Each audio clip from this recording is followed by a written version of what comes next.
What if I told you that the best pastor, youth pastor that you've ever hired might be working at an Apple store right now? Apple just doesn't hire techies. They hire exceptional communicators. They hire empathetic problem solvers.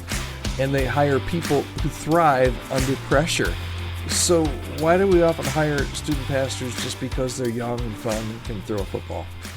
Stick with me, because today we're going to talk about how this small change in the way that your church builds its next generation team might be a game changer for you.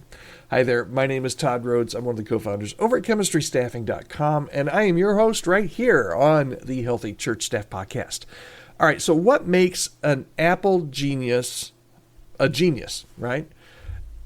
Apple is not just looking for text wizards, right? They're looking for people who can relate to others, who can break down complex problems into understandable solutions and create a positive emotional experience.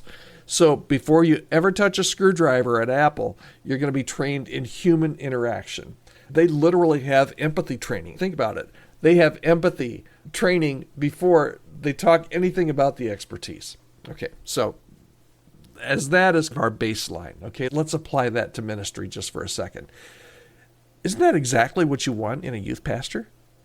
Some churches just, I believe, and I work in the hiring space in the church, a lot of churches just are hiring the wrong way. They tend to look for energy over that EQ, that emotional intelligence.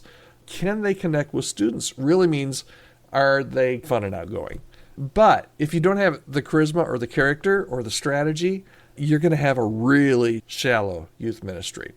We often overlook some of those soft skills that Apple starts with. The Apple prizes these things like listening and guiding and adjusting to each individual person's needs.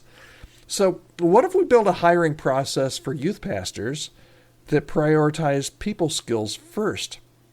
The genius blueprint for youth ministry might actually work in your church. What if your youth ministry team started with kind of 3 genius style questions? Okay, so if you're looking for a youth pastor in your church in the near future, maybe these questions might be able to help you. Can they clearly explain spiritual truth in a way that students actually understand? That's the first question.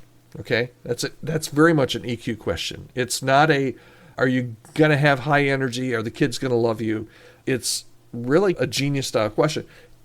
When you're talking to a potential youth pastor, ask them, hey, can you clearly explain spiritual truth in a way that students actually understand?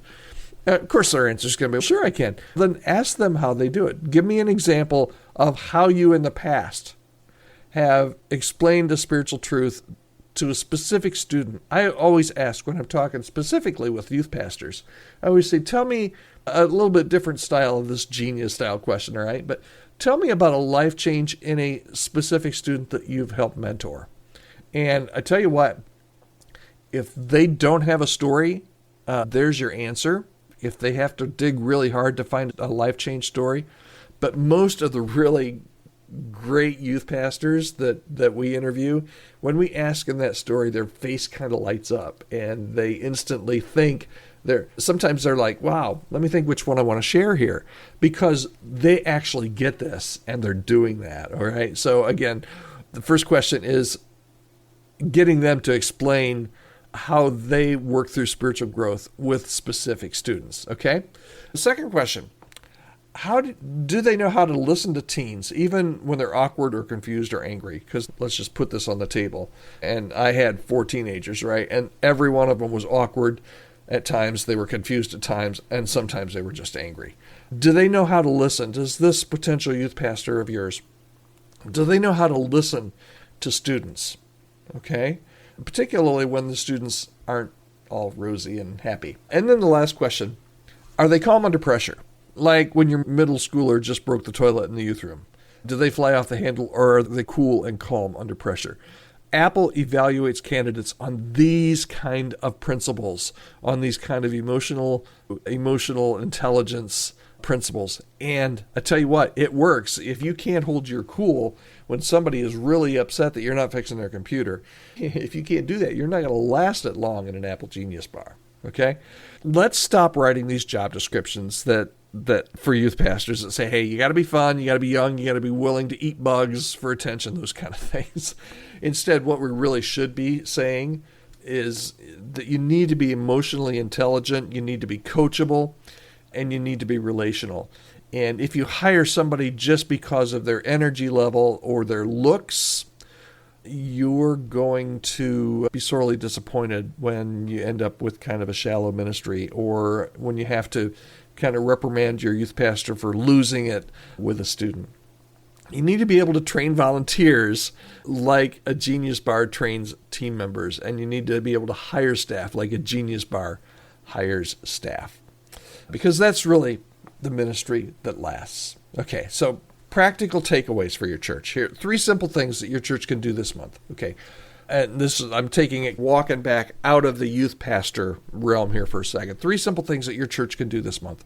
First is look at your job descriptions. How many list communication or empathy or emotional maturity as required traits? Not just for youth pastors, all across the board. It's really important for all kinds of positions that you're hiring and all kinds of people that you have on your staff. Okay, so that's the first one. Just look at your job descriptions.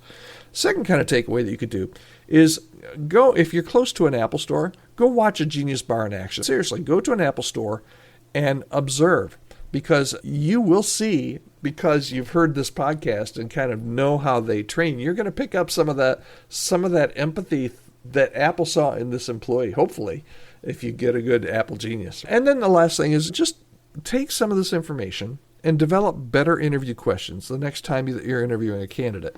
Ask, tell me about the time you made somebody feel seen and heard. Questions like that, emotional questions, emotional intelligence questions. You don't have to clone Apple, all right? But you can learn from Apple's genius. Okay. You want to build a healthier, more effective youth ministry staff? It starts with hiring like Apple, not just for charisma, but also for capacity and character. I hope this has been helpful to you. I would love, maybe you want to push back and say, no, Todd, emotional intelligence is not all that important. What are you smoking over there? I would love to hear from you. You can reach out to me anytime with your comments, good, positive, or negative. Just be nice, right? You can reach me anytime, podcast@chemistrystaffing.com. I read each and every email, try to respond to as many as I can. And I will be back here again tomorrow, right here on the Healthy Church Staff Podcast. We're here every day, Monday through Friday, for some short, hopefully encouragement, maybe a little wisdom here and there to get you through your ministry week. All right, thanks so much. Have a great day. We'll talk to you tomorrow.